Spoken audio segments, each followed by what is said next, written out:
Gente, você fala bem assim.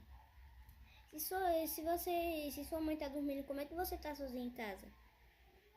É porque se ela tá dormindo, ela não consegue ver nada.